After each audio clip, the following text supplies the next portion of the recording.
নরসিংদীতে হত্যা মামলায় আয়নাবাজি, জীবিত থাকলেও মৃত দেখিয়ে খালাস। ওনার বাড়ি থেকে রিপোর্ট দিছে যে উনি মৃত। কোর্ট জাস্টিফাই করতে 24 সালে ওনাকে খালাস দিয়ে দিচ্ছে। সাকির মুখ খালাস হয়েছে। এই দে মৃত দেখা খালাস দিব কেন স্যার? হ্যাঁ কি মৃত হয়েছে? একই রকম ঘটনায় আশুলিয়ার কুলসুম পুলিশি হেফাজতে। বাখরাবাদ গ্যাস কোম্পানিতে তুগলকি কাণ্ড, সংযোগ দেওয়ার পর অবৈধ আখ্যা দিয়ে বিচ্ছিন্নকরণ, বিড়ম্বনায় কুমিল্লার শত শত গ্রাহক। টাকা দিছি ৬৫,০০০ টাকা করে, কইছে যেন আপনারা গ্যাস বৈধ, আপনারা লাইন নেন। তো আমরা কিস্তি মিস্তি উড়াই সেরা আমরা গ্যাস নিছি। তারা বলতেছে না এগুলো সব অবৈধ লাইন, আপনি কোনো কিছু বলবেন না, বেশি কথা বললে আইনি ব্যবস্থা নেব। নতুন পাঠ্য বইয়ে স্থান পাচ্ছে শহীদ সাঈদ ও মুগ্ধের আত্মত্যাগ, গণ অভ্যুত্থানের গ্রাফিতি, বাদ যাচ্ছে শেখ হাসিনার ছবি আর উদ্ধৃতি। প্লাস্টিক, মদের বোতল সহ চিপসের প্যাকেটে সয়লাব, টাঙ্গুয়ার হাওর, সৌন্দর্য নষ্টের সাথে ক্ষতির মুখে জীববৈচিত্র্য সহ স্থানীয়রাও। এখানে আমাদের আসলে বর্জ্য ফেলার মতো কোনো জায়গা নেই। প্লাস্টিক দ্রব্য থেকে শুরু করে মদের বোতল থেকে শুরু করে বিভিন্ন কিছু জমিতে ফেলতেছে। হাউসবোটগুলোতে যে পরিবেশ দূষণের যে মেইন কারণটাই হচ্ছে আবর্জনাগুলো তারা নির্দিষ্ট স্থানে ফেলায় না।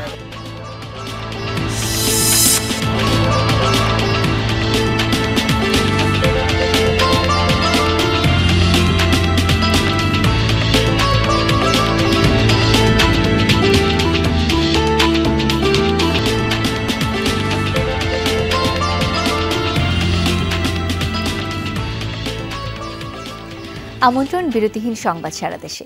আপনাদের সঙ্গে আছি আমি শাওন দত্ত। এতক্ষণ শিরোনাম দেখছিলেন। জীবিত থেকেও নিজেকে মৃত দেখিয়ে খালাস পেলেন হত্যা মামলার এক আসামি।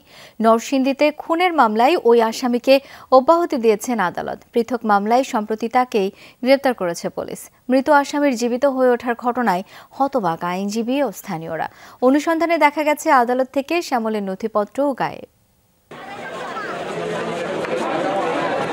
মনোহরদীতে এক গৃহবধূকে হত্যার মামলায় প্রধান আসামি শ্যামলকে 2009 সালে পলাতক দেখিয়ে গ্রেফতারি পরোয়ানা জারি করে নরসিংদীর একটি আদালত। চলতি বছরের মার্চ মাসে বিচারক আসামিকে মৃত ঘোষণা করে মামলা থেকে অব্যাহতি দেয়। কিন্তু ঘটনা নাটকীয় মোড় নেয় গত 26 অক্টোবর চাচার সাথে জমি সংক্রান্ত বিরোধের মামলায় শ্যামলকে পুলিশ গ্রেফতারের পর।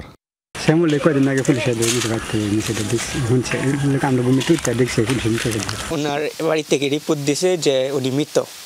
তো এটা কোর্ট জাস্টিফাই করতে 24 সালে আইসা তারপর এটা করছে যে তিনি যখন মৃত তখন 24 সালে ওনাকে খালাস দিয়ে দিচ্ছে। জীবিত আসামিকে মৃত দেখিয়ে হত্যা মামলা থেকে রেহাই হওয়ার ঘটনায় হতবাক সবাই। অভিযোগ উঠেছে ছেলের ডেথ সার্টিফিকেট দিয়ে মামলা থেকে নাম কাটিয়েছেন বাবা মা। সাকির মুখ খালাস হয়েছে। সাকির মুখে আমরা জানি না। এই দে মৃত দেখা খালাস দিব কেন স্যার? হ্যাঁ কি মৃত হয়েছে? মৃত হয়েছে, মৃত্যুরে খালাস দিত স্যার? এটা অব্যাই মিথ্যা কথা দু গ্রামে লেখা দেয়, শত্রু লেখা কিচ্ছু করার নাই স্যার। কিন্তু পলাতক আসামির মৃত্যুর সনদ দিল কারা? শ্যামলের বাড়ি যে কৃষ্ণপুর ইউনিয়নে, সেখানকার পরিষদ সচিবের দাবি তারা এই ধরনের কোনো নথি প্রদান করেননি। ওই ইউনিয়নটা তো ছিল চরমন্দাল ইউনিয়ন, ওইখান থেকে 10 সালে এই ইউনিয়নটা ভাগ হয়েছে। তবে যতটুকু শুনছি শ্যামল মিয়া ওইখান থেকে সার্টিফিকেটটা নিয়েছে।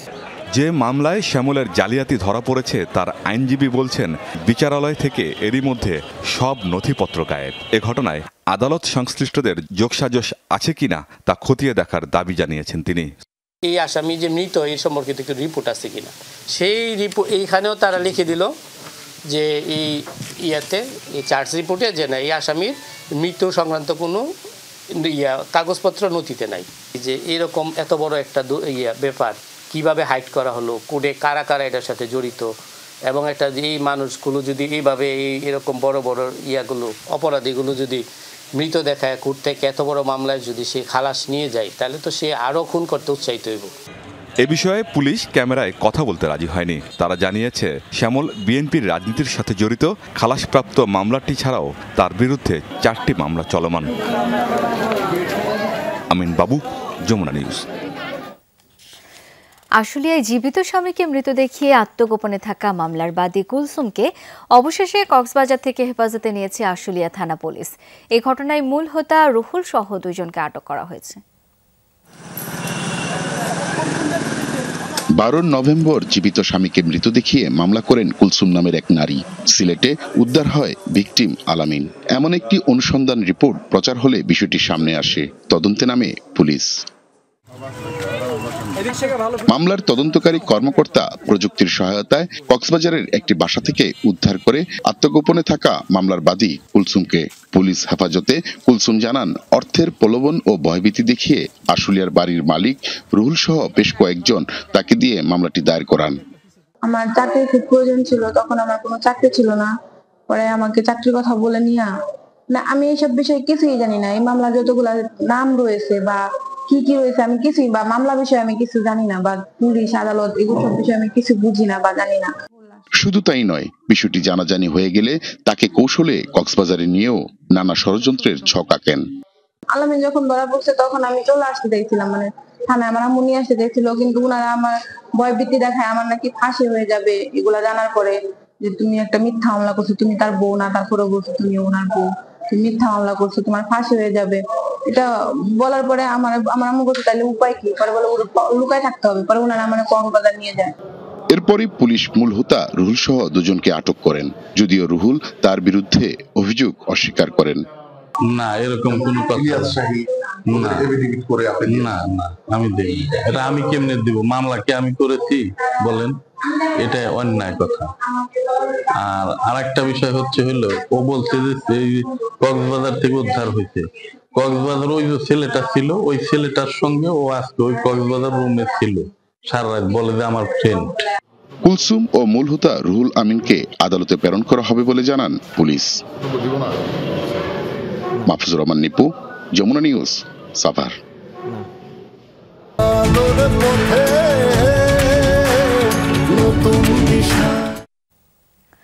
বিদ্যুৎ ও জ্বালানি সরবরাহ বৃদ্ধির জন্য বিগত সরকারের আইন পুরোপুরি বাতিল করেছে উপদেষ্টা পরিষদ। এমনটাই জানিয়েছেন জ্বালানি উপদেষ্টা মোহাম্মদ ফয়জুল কবির খান। সকালে নীলফামারী পল্লী বিদ্যুৎ সমিতির সম্মেলন কক্ষে এক মতবিনিময় সভায় এসব কথা বলেন তিনি। জানান, যে সকল প্রকল্প বাস্তবায়ন হয়েছে আদালতের নির্দেশে তা সচল রাখা হচ্ছে, তবে দুর্নীতি অনিয়ম হলে সরকার চাইলে তা পুনঃ পরীক্ষা করতে পারবে। গ্রাহক হয়রানি ও দুর্নীতি কমানোর উপর জোর দিয়ে কর্মকর্তাদের সজাগ থাকার নির্দেশ দেন উপদেষ্টা। বিদ্যুৎ ও জ্বালানি সংগ্রহের একটা আইন ছিল, এই আইনকে দিয়েই এই সব জিনিসকে জায়েজ করা হয়েছে। আমাদের উপদেষ্টা পরিষদের সভায় এই আইনটাকে পুরোপুরি বাতিল করে দেওয়া হয়েছে। সরকার যদি মনে করে, প্রয়োজন মনে করে, তাহলে এগুলো আবার পুনঃপরীক্ষা করতে পারবে। সব প্রক্রিয়া সম্পন্ন করেই নিয়েছিলেন আবাসিক গ্যাস সংযোগ, কিন্তু অবৈধ বলে বছর 5 পর বিচ্ছিন্ন করা হয়। মাঝখান থেকে অসাধু কিছু কর্মকর্তা, কর্মচারী ও ঠিকাদারের পকেটে ঢোকে মোটা অঙ্কের টাকা। ক্ষতির শিকার হন কুমিল্লার মুরাদনগরের শত শত গ্রাহক। ন্যায় বিচারের আশায় আদালতে চক্কর কাটছেন অনেকে। বাকরাবাদ গ্যাস ডিস্ট্রিবিউশন কোম্পানি লিমিটেডের অনিয়ম দুর্নীতি নিয়ে খোকন চৌধুরীর অনুসন্ধানী প্রতিবেদনের প্রথমটি দেখুন আজ। কুমিল্লার বাকরাবাদ গ্যাস ফিল্ড ঘেঁষা মুরাদনগরের বরিয়াকড়ি গ্রাম এলাকায় বৈধ সংযোগ দেয়া হচ্ছে জেনে 2015 সালে 70,000 টাকা খরচে সংযোগ নেন স্থানীয় বাসিন্দা হাশেম আলী। 2020 সালে হঠাৎই অবৈধ বলে তার বাড়ির গ্যাস সংযোগ বিচ্ছিন্ন করে বাকরাবাদ গ্যাস ডিস্ট্রিবিউশন কোম্পানি বা বিজিডিসিএল। গ্যাসের লাইন 2020 সালে আমরা এটা এখান থেকে উড়াই নিছে। আমরা সম্পূর্ণ কাগজপত্র আছে, ডিমান্ড লেটার আছে, আমরা বই আছে, আমরা বিল দেওয়া আছে। হাশেম আলীর মতো একই পরিস্থিতির মুখোমুখি হতে হয়েছে একই এলাকার মোহাম্মদ আলমগীর ও আব্দুল মোতালেবকেও। বৈধ জেনে সংযোগ নেয়ার পর তারা নিয়মিত বিলও পরিশোধ করেন বছরের পর বছর। হাওলাত বরাদ করে প্রথম অবস্থা আমরা লাইনটা আনছি, এর পরবর্তীতে মনে করেন যে বিদেশে থাকাকালীন আস্তে আস্তে আমরা বিল পরিশোধ করছি, তবে আমাদের কোনো বিল কোনো বাকি নেই। 30 কানি জমিনের মতন এই গ্যাস বিলে নিয়ে রাখছে এই গ্রামের, তারপর আমরা এখানে গ্যাস লাইন পেতেছি না। যমুনার হাতে আসা নথিতে দেখা যায় 2014 সালে মুরাদনগরে আবাসিক গ্রাহকদের সংযোগ প্রদানের সুপারিশ করা হয়। স্থানীয়রা বলছেন 2014 ও 15 সালে বরিয়াকড়ি, দড়িকান্দি সহ কয়েকটি গ্রামে 450 আবাসিক গ্রাহককে গ্যাস সংযোগ দেয় বিজিডিসিএল। কোম্পানির কর্তা ব্যক্তিদের দেখেই সংযোগ নিতে আগ্রহী হন তারা। পরবর্তীতে অবৈধ দাবি করে তাদের সংযোগ বিচ্ছিন্ন করা হয়। এ নিয়ে আদালতের দ্বারস্থ হন কেউ কেউ। টাকা দিছি ৬৫,০০০ টাকা করে, কইছে যে আপনারা গ্যাস বৈধ, আপনারা লাইন নেন। তো আমরা কিস্তি মিস্তি উড়াই সেরা আমরা গ্যাস নিছি। 5.5 বছর পরে আমরা বলছে কোনো কথাবার্তা না বললেই আমরা লাইনটা কাটটা দিছে। তারা বলতেছে না এগুলো সব অবৈধ লাইন, আপনি কোনো কিছু বলবে না, বেশি কথা বললে আইনি ব্যবস্থা নিব, এই সমস্ত কথা বলে আমরা ভয় দেখায় চুপ করে রাখছে। আপনি শাহরিয়া আর উত্তম কুমার নাগ, তাদের মাধ্যমে আমাদের গ্যাস সংযোগ দেওয়া হয়েছে। গঠিত 3টি তদন্ত কমিটির মধ্যে 2টির প্রতিবেদনে 3 জন কর্মকর্তা ও 1 কর্মচারীকে দায়ী করা হয়। অভিযুক্ত তৎকালীন রাজস্ব বিভাগের সহকারী ব্যবস্থাপক গোলাম হায়দার চৌধুরী ও রাজস্ব সহকারী খলিলুর রহমানকে অফিসেই পাওয়া গেল। ক্যামেরার সামনে বক্তব্য দিতে রাজি না হলেও খলিলুর রহমানের দাবি সব কাগজপত্র পেয়েই বিল বই ইস্যু করেন তারা। এ বিষয়ে জানতে বিজিডিসিএল এর ব্যবস্থাপনা পরিচালকের কাছে যমুনা টেলিভিশন। তবে কিভাবে গ্রাহকরা সংযোগ পেলেন, এতে কারা জড়িত, সেই প্রশ্নের মিলল না সুস্পষ্ট উত্তর। সেটা দেখতে হবে ডিটেল। যেমন আমি একটা জায়গার, কুমিল্লারই একটা জায়গা, ওনারা অ্যাপ্লিকেশন করেছে ফর্মালি আমাদের কাছে যে আমাদের বিল বই আছে, আমরা বিলও দিয়েছি, এক্সিকিউটিভ ম্যাজিস্ট্রেট নিয়েই কাটা হয়েছিল, তার কারণ আপ স্ট্রিমের পাইপলাইনটা অবৈধ ছিল, এরকম শুনেছিলাম। তো সেটা নিয়ে আমরা কিন্তু আলোচনা করছি হাইপের সঙ্গে যে এই জিনিসগুলোকে কিভাবে আমরা হ্যান্ডেল করব। জেলার 17টি উপজেলায় এমন অসংখ্য গ্যাস সংযোগ রয়েছে যা কোটি কোটি টাকার বিনিময়ে বাকরাবাদ গ্যাস কর্তৃপক্ষের কিছু অসাধু কর্মকর্তা কর্মচারী ও ঠিকাদারি প্রতিষ্ঠানের যোগসাজশে দেওয়া হয়েছে।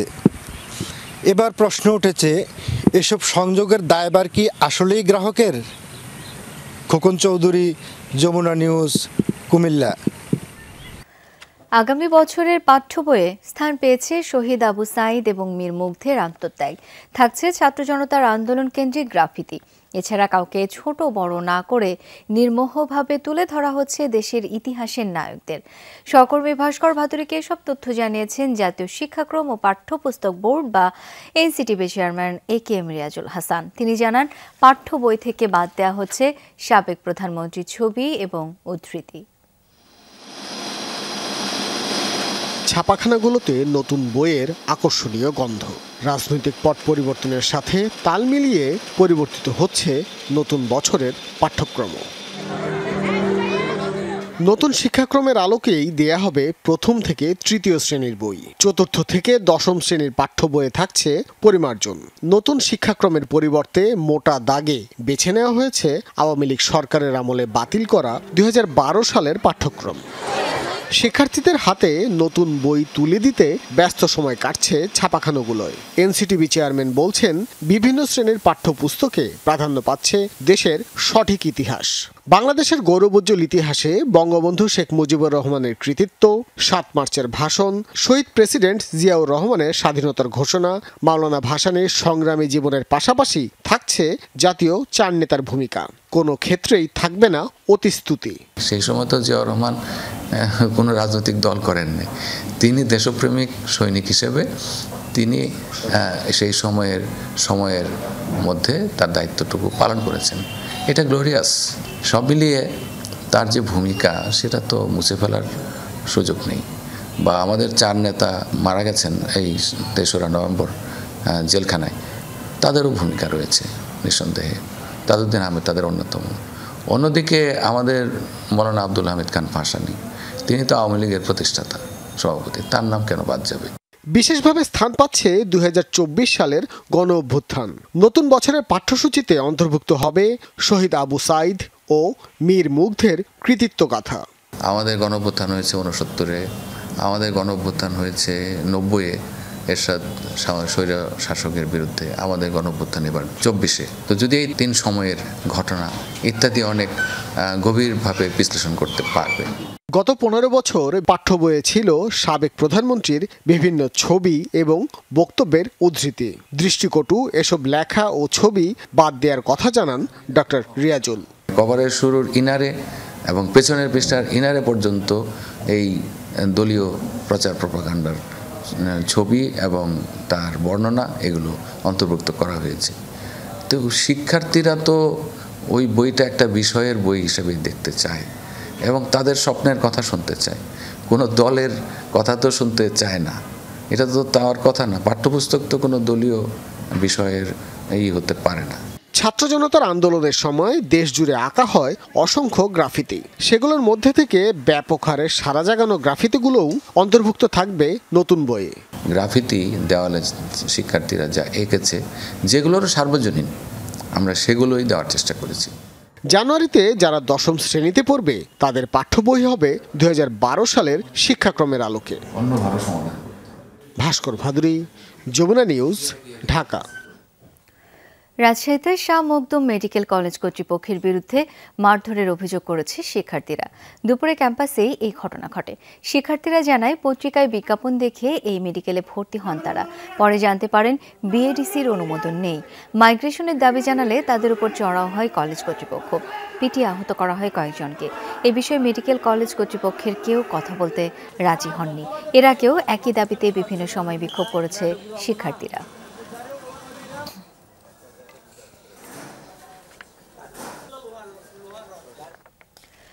দীর্ঘ 14 বছর পর কাল চুয়াডাঙ্গায় অনুষ্ঠিত হতে যাচ্ছে জেলা বিএনপি সম্মেলন। এবারই প্রথম ব্যালটের মাধ্যমে নেতা নির্বাচন করবেন নির্ধারিত কাউন্সিলররা। তাই প্রার্থী, ভোটার ও সাধারণ কর্মীদের মাঝে বইছে উৎসবের আমেজ। সম্মেলনে ভার্চুয়ালি যুক্ত হবেন দলের ভারপ্রাপ্ত চেয়ারম্যান তারেক রহমান। সেই সাথে সশরীরে উপস্থিত থাকবেন শীর্ষ পর্যায়ের কেন্দ্রীয় নেতৃবৃন্দ। ব্যানার ফেস্টুনে ছেয়ে গেছে অলিগলি। গোটা চুয়াডাঙ্গা জুড়ে সাজ সাজ রব। জেলা বিএনপির সম্মেলনকে ঘিরে এই আয়োজন। জেলা বিএনপির সবশেষ সম্মেলন হয়েছিল 2010 সালে। 14 বছর পর আবার সম্মেলন হওয়ায় ঘটা করে আয়োজন করছে দলটি। আমাদের রাজনৈতিক জীবদ্দশায় আমরা এই রকম জাঁকজমকপূর্ণ সম্মেলন আমরা ইতিপূর্বে দেখি নাই। এই সম্মেলনের মাধ্যমে একজন নেতা নির্বাচিত হবে, এ তো খুবই আনন্দের বিষয়। সভাপতি পদে একক প্রার্থী হওয়ায় বিনা প্রতিদ্বন্দ্বিতায় নির্বাচিত হয়েছেন বর্তমান আহ্বায়ক মাহমুদ হাসান খান বাবু। তবে ভোটের লড়াই চলবে সাধারণ সম্পাদক ও সাংগঠনিক সম্পাদক পদের জন্য। সাংগঠনিক সম্পাদক পদে নির্বাচনে লড়াই করছি। আমি আশাবাদী এই নির্বাচনে আমি বিজয়ী হব। আমি সবার কাছ থেকে অন্তত এই প্রত্যাশাটুকু করতে পারি যে তারা আমাকে এই সাংগঠনিক সম্পাদক পদে নির্বাচিত করবে। মানুষ আমাকে মন প্রাণ থেকে ভালোবাসে, এই জন্য আমি আশাবাদী যে আমি চুয়াডাঙ্গার লোক আমাকে ওইভাবে গ্রহণ করবে। সাধারণ সম্পাদক হওয়ার জন্য যদি আমার নির্বাচনের মাধ্যমে যদি পরাজিত হই, তাহলে সেটা আমি হাসি মুখে মেনে নেব। সম্মেলনের প্রধান অতিথি হিসেবে ভার্চুয়ালি যুক্ত থাকবেন দলের ভারপ্রাপ্ত চেয়ারম্যান তারেক রহমান। থাকবেন কেন্দ্রীয় নেতারা। সম্মেলন শান্তিপূর্ণ করতে নেওয়া হয়েছে সব ধরনের ব্যবস্থা। প্রায় 12,000-এর মতো ডেলিগেট, 808 জন কাউন্সিলর এবং জেলা বিএনপির যে কমিটি, আমাদের যে ইউনিট কমিটি, সবার সহযোগিতা নিয়ে আমরা কাজ করছি। প্রথমবারের মতো স্বচ্ছ ব্যালটের মাধ্যমে 808 জন কাউন্সিলর এবার নেতা নির্বাচন করবেন। রাহিম সারোয়ার, যমুনা নিউজ। গোপালগঞ্জে 31 দফা দাবি সম্বলিত লিফলেট বিতরণ করেছে বিএনপি। সকালে জেলা শহরের লঞ্চঘাট, চৌরঙ্গি, কাপড়পট্টি বাজার এলাকা সহ বিভিন্ন স্থানে লিফলেট বিতরণ করা হয়। দ্রুত নির্বাচন দিয়ে গণতান্ত্রিক সরকারের হাতে দেশ পরিচালনার দায়িত্ব হস্তান্তরের দাবি জানান নেতৃবৃন্দ। বিএনপি ক্ষমতায় আসলে সাধারণ মানুষের অধিকার নিশ্চিত করা হবে বলেও দাবি করেন নেতারা। এ সময় সহযোগী সংগঠনের নেতাকর্মীরাও উপস্থিত ছিলেন। বীজের কারণে ফলন বিপর্যয়। চলতি আমন মৌসুমে বিপাকে জয়পুরহাটের চাষিরা। তাদের অভিযোগ, ন্যাশনাল এগ্রি কেয়ার অ্যান্ড এক্সপোর্টের ব্রি 17 জাতের বীজ কিনে ঠকেছেন। ক্ষতিপূরণ সহ প্রতিষ্ঠানটির বিরুদ্ধে ব্যবস্থা নেয়ার দাবি জানিয়েছেন তারা। জয়পুরহাটের কালাই উপজেলার বিয়ালা গ্রামের শতাধিক কৃষক মেসার্স জয়পুর সিড এর এই দোকান থেকে কিনেছিলেন ব্রিধান 17 জাতের আমন ধানের বীজ। ভালো ফলন তো দূরের কথা, আগে পরে শীষ বের হয় সময়মতো ফসল কাটতে পারছেন না কৃষকরা। ক্ষতিপূরণের দাবিতে কৃষি অফিসে অভিযোগ দিয়েছেন তারা। ন্যাশনাল কোম্পানির কাছ থেকে বিনা 17 ধান ক্রয় করি বিয়ালা বাজার ফারিকের দোকানের কাছ থেকে। সেখান থেকে ধান নেওয়ার পর ধান গামড় হওয়ার পর ধান 2 প্রকার শুরু হয়, 2 থেকে মিশাল। এখন ধানের অবস্থা খুবই খারাপ। অর্ধেক অংশ আগে বাড়াচ্ছে, ধানটা কালো হয়ে গেছে। আর অর্ধেক অংশ মনে করেন 3 ফিট 2 ফিট লম্বা। ন্যাশনাল কোম্পানির ধানটা আসলে একেবারে ভুয়াটা কোম্পানি। এর চেয়ে ঠকবাজ কোম্পানি এ বাংলাদেশে আর হয় না। 17 ধান এখন বোঝা যায় না, তো এতটুকু এক সাইজ হয়েছে, বড় এক সাইজ হয়েছে, মানে পাকার সমস্যা।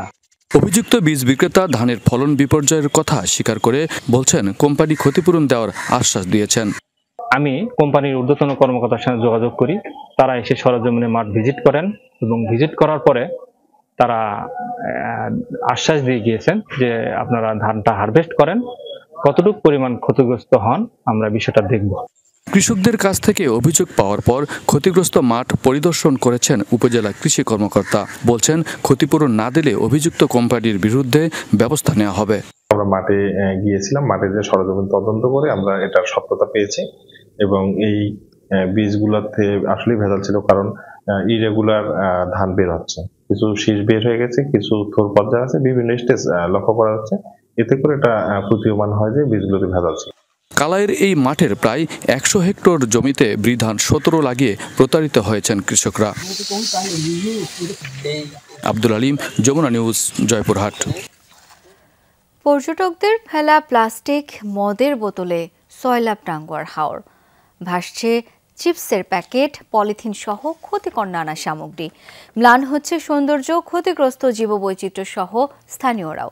প্রশাসনের পক্ষ থেকে নির্দেশনা জারি হলেও তা উপেক্ষিত। টাঙ্গুয়ার হাওরের টেকের ঘাটের দৃশ্য, চারপাশে ভেসে বেড়াচ্ছে মদের বোতল, ভাসছে চিপসের প্যাকেট, পলিথিন সহ প্লাস্টিকের নানা সামগ্রী। জাদুকাটা নদীর পার, শিমুল বাগান সহ সুনামগঞ্জের দর্শনীয় সব স্পটেই এখন এমন চিত্র। হাওরের স্বচ্ছ জলরাশি, মেঘ পাহাড়, সাথে দৃষ্টিনন্দন প্রকৃতি, এসবের মাঝে হারাতে প্রতিদিনই টাঙ্গুয়ার ভ্রমণে যাচ্ছেন পর্যটকরা। তাদের মধ্যে কেউ কেউ পানিতে ফেলছেন ময়লা আবর্জনা। হাওরের মধ্যে যে বোতল, কাগজ, তারপরে চিপসের প্যাকেট, এগুলা মানে ফেলছে। এখানে আমাদের আসলে বর্জ্য ফেলার মতো কোনো জায়গা নেই। এই যে আমরা একটু আগে ডাব খেলাম, ডাবটা আমরা কোথায় ফেলবো? এগুলা থেকে পরিবেশ রক্ষা পেলে আমাদের মানে সবকিছু মিলিয়ে আমাদের জন্য সুবিধা হতো। পর্যটকদের এমন খামখেয়ালিতে ম্লান হচ্ছে হাওরের সৌন্দর্য, নেতিবাচক প্রভাব পড়ছে জীববৈচিত্র্যে, ক্ষতিগ্রস্ত হচ্ছেন স্থানীয়রাও। প্লাস্টিক দ্রব্য থেকে শুরু করে মদের বোতল থেকে শুরু করে বিভিন্ন কিছু জমিতে ফেলতেছে, আমাদের কৃষিক্ষেত্রে বিশাল একটা ক্ষতি হয়ে যাচ্ছে। সবগুলা বোতল বাইঙ্গা ইয়া করে এই ফাও হাত পাও কাটা যায়। যে জায়গাটায় পলিথিন পরে একটা গুছি দিলে এখান থেকে দান আর গজায় না। হাউসবোটগুলোতে যে পরিবেশ দূষণের যে মেইন কারণটাই হচ্ছে আবর্জনাগুলো তারা নির্দিষ্ট স্থানে ফেলায় না। হাউসবোট মালিকদের দাবি, পর্যটকদের সতর্ক করা হলেও অনেকে তা মানে না, এ নিয়ে উদ্বিগ্ন তারাও। ট্যুরিস্টদেরকে আমরা বোটে ওঠার সময় সব কিছু নিয়মাবলী সব কিছুই আমরা আসলে বলে দিই। তো আমরা নিজেদের থেকে যথেষ্ট পরিমাণ চেষ্টা করি যে এ ধরনের পরিবেশ দূষণ বা কোনো রকম ঝামেলা যাতে ট্যুরিস্টরা না করে। হাওরের সৌন্দর্য রক্ষায় গেল বছর প্রশাসনের পক্ষ থেকে বেশ কিছু নির্দেশনা জারি করা হয়, তবে তা কাগজেই সীমাবদ্ধ রয়ে গেছে। সোনার ডিম পাড়া হাঁসকে আমরা মেরে ফেলতে চাচ্ছি। আমরা প্লাস্টিক পলিউশন যেটা আছে এটাকে একদম জিরো প্লাস্টিক পলিউশন নিয়ে আসতে হবে। পুলিশ, পরিবেশ কর্মী, আন্দোলন যারা পরিবেশের সাথে জড়িত তাদের সবার সমন্বয়ে sustainable number of boats that can operate in the হাওর এটা আমরা নির্ধারণ করব, এর বাইরে আমরা কাউকে দিব না। টাঙ্গুয়ার হাওরে নিবন্ধিত হাউসবোট আছে শতাধিক, আর নিবন্ধন ছাড়াই চলছে 5 শতাধিক। ওবায়দুর রহমান, যমুনা নিউজ। সাতক্ষীরার তালায় নিখোঁজের 3 দিন পর এক বৃদ্ধার মরদেহ উদ্ধার করেছে পুলিশ। সকালে উপজেলার চরগ্রামে কপোতাক্ষ নদের পাশে পাওয়া যায় রাবেয়া বেগমের মরদেহ। স্বজনরা জানান, 19 নভেম্বর বাড়ি থেকে বেরিয়ে নিখোঁজ হন রাবেয়া। অনেক খোঁজার পরও তার সন্ধান মেলেনি। সকালে নদের চরে মরদেহ দেখে পুলিশে খবর দেয় স্থানীয়রা। কোমরে থাকা চাবি ও ব্যাগ দেখে মরদেহ শনাক্ত করেন তারা। রাবেয়া মানসিক ভারসাম্যহীন ছিলেন বলেও দাবি করেছে স্বজনরা। গাইবান্ধার গোবিন্দগঞ্জের সাহেবগঞ্জ বাজারে অবৈধ স্থাপনা উচ্ছেদ করেছে জেলা প্রশাসন। দুপুরে অভিযান পরিচালনা করেন অতিরিক্ত জেলা প্রশাসক সাদরুল আলম। এ সময় অবৈধভাবে গড়ে ওঠা কয়েকটি দোকান ও বাড়ি উচ্ছেদ করা হয়। এর আগেও একাধিকবার উচ্ছেদের উদ্যোগ নেওয়া হলেও নানা কারণে তা সম্ভব হয়নি। উচ্ছেদ হওয়া ব্যবসায়ীদের প্রকল্পের মাধ্যমে সহায়তা দেওয়ার আশ্বাস দিয়েছে প্রশাসন। এ সময় গোবিন্দগঞ্জের সহকারী কমিশনার উপস্থিত ছিলেন।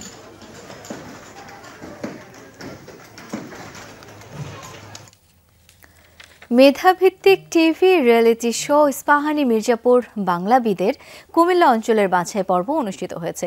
এতে অংশ নেয় বিভিন্ন প্রতিষ্ঠানের ৬ষ্ঠ থেকে ১০ম শ্রেণীর শতাধিক শিক্ষার্থী। বিচার করা যাচাই করেন প্রতিযোগিতার বাংলা উচ্চারণ, বানান ও ব্যাকরণ দক্ষতা। বিচারকের দায়িত্বে ছিলেন কুমিল্লা বিশ্ববিদ্যালয়ের বাংলা বিভাগের অধ্যাপক ডক্টর জি.এ. মনিরুজ্জামান ও খ্যাতিমান আবৃত্তি শিল্পী মাহিদুল ইসলাম। সন্ধ্যায় নির্বাচিতদের হাতে পুরস্কার তুলে দেবেন জেলা প্রশাসক আমিরুল ইসলাম ও ইস্পাহানি টি লিমিটেডের জ্যেষ্ঠ বিভাগীয় ব্যবস্থাপক আশিকুর রহমান। বিজয়ীরা অংশ নেবেন ঢাকার মূল পর্বে। এছাড়া সুন্দর হাতের লেখা প্রতিযোগিতায় বিজয়ী ৩ জনকে আর্থিক পুরস্কার ও সনদপত্র তুলে দেওয়া হয়েছে। আমরা দেখছি যে আসলে বাংলায় এই অনুষ্ঠানটা কুমিল্লাতেও আমরা বেশ সাড়া পেয়েছি। আমরা কুমিল্লার অনেক আমরা দেখতে পাচ্ছি যে অভিভাবকরা সকালবেলা তাদের শিশু কিশোরদেরকে নিয়ে আসলে এখানে এসেছেন। আমরা সবাইকে ধন্যবাদ জানাচ্ছি। পুরস্কার জিতুক সেটা বড় কথা না, বড় হচ্ছে সে অংশগ্রহণ করবে। বাংলা ভাষার শুদ্ধ উচ্চারণ ও বাংলার গভীরতাটা জানার জন্য আমি এখানে অংশগ্রহণ করেছি। ময়মনসিংহে European art house cinema day অনুষ্ঠিত হয়েছে। International academy of film and মিডিয়ার হাত ধরে নবম আসরের সহযাত্রী হয়েছে বাংলাদেশ। সকালে নগরীর অ্যাডভোকেট তারেক স্মৃতি মিলনায়তনে মঞ্চস্থ হয় ময়মনসিংহ গীতিকা অবলম্বনে মহুয়া নৃত্যনাট্য। প্রদর্শিত হয় ফ্রান্স, জার্মানি, ইতালি ছাড়াও বাংলাদেশি একটি সিনেমা। অনুষ্ঠানে উপস্থিত ছিলেন অন্তর্বর্তী সরকারের প্রাথমিক ও গণশিক্ষা উপদেষ্টা অধ্যাপক বিধান রঞ্জন রায় পোদ্দার, ফ্রান্সের রাষ্ট্রদূত মেরি মাজদৌপই। এছাড়াও দেশের বরেণ্য ব্যক্তিত্বদের পদচারণায় মুখর ছিল আয়োজন। আমাদের বাস্তব জীবন তুলে ধরে আমরা অনেক পুরনো কাহিনী আমরা জানতে পারি। সবচেয়ে ভালো উদ্যোগ হলো যে এটা ঢাকা কেন্দ্রিক হয় নাই, কারণ আমাদের সবকিছুই ঢাকা কেন্দ্রিক হয়। এই যে একটা ডিভিশনাল টাউনে আসলো, এটা একটা ভালো কথা। আয়োজকদের কাজ দেখেই বোঝা যায় ময়মনসিংহের মানুষ শিল্প ও সংস্কৃতিতে কতটা সমৃদ্ধ। এ কারণে এ জায়গার প্রতি আমি খুব টান অনুভব করি। এখানে আসতে পেরে আমি সত্যি আনন্দিত। ২০০ বছরের পুরাতন জমিদার বাড়ি, তবে লোকে চেনে মিয়ার দালান নামে। কাল থেকে কালান্তরের সাক্ষী ভবনটির জৌলুস এখন আর নেই বললেই চলে। তবে আজও মিয়ার দালানের গঠন ও কারুকার্য দর্শনার্থীদের মূল আকর্ষণ। ঝিনাইদহের নবগঙ্গা তীরের এই ইমারত সংস্কার করে পর্যটন স্থান হিসেবে গড়ে তোলার দাবি এলাকাবাসীর।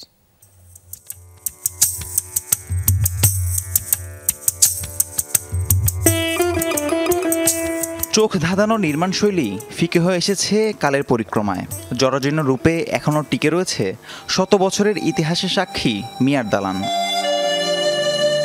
ঝিনাইদহ শহর থেকে অদূরে নবগঙ্গা নদীর তীর ঘেঁষা এই ইমারতটি নির্মাণ করেন তৎকালীন জমিদার সলিমুল্লাহ চৌধুরী। ২০০ বছর আগে এই বাড়ি তৈরিতে খরচ হয়েছিল ৭৫,০০০ টাকা। দ্বিতল বাড়িটির সৌন্দর্য বৃদ্ধি করেছে খোদাই করা বিভিন্ন ডিজাইন। শৌখিনতার ছাপ প্রকাশ করে ছাদের উপর শ্বেত পাথরে আচ্ছাদিত চিলেকোঠা। ১৬ কক্ষের বাড়িটি ১৯৪৭ সালে কিনে নেয় সেলিম চৌধুরী নামের এক ব্যক্তি। পরবর্তীতে বহুবার মালিকানা বদলেছে দালানের। এখন পরিত্যক্ত ভবনটি দর্শনার্থীদের আকর্ষণের স্থান। নতুনভাবে সংস্কার করে দর্শনীয় স্থান হিসেবে ভবনটি গড়ে তোলার দাবি স্থানীয়দের। যেহেতু পুরাতন একটা বাড়ি, এটা সংস্কার করলে দেখা যাচ্ছে স্থানীয় কিছু পরিদর্শনের জন্য ভালো। এখানে অনেক পর্যটক আসে দেখার জন্য। এখানে যে দেয়ালে ফাটল ধরে গেছে, এগুলো যদি ঠিক করা যেত। সকলে আসে, ঘুরে দেখে, তাই আজকে আমরা সবাই মিলে ভাবলাম আমরা একটু ঘুরতে যাই। মুরারিদহ গ্রামে নবগঙ্গার তীরে ১৮২২ সালে ২৫ বিঘা জমির উপর নির্মাণ করা হয় দালানটি। রাহিম সারোয়ার, যমুনা নিউজ। দর্শক, এই ছিল সংবাদ সারা দেশে।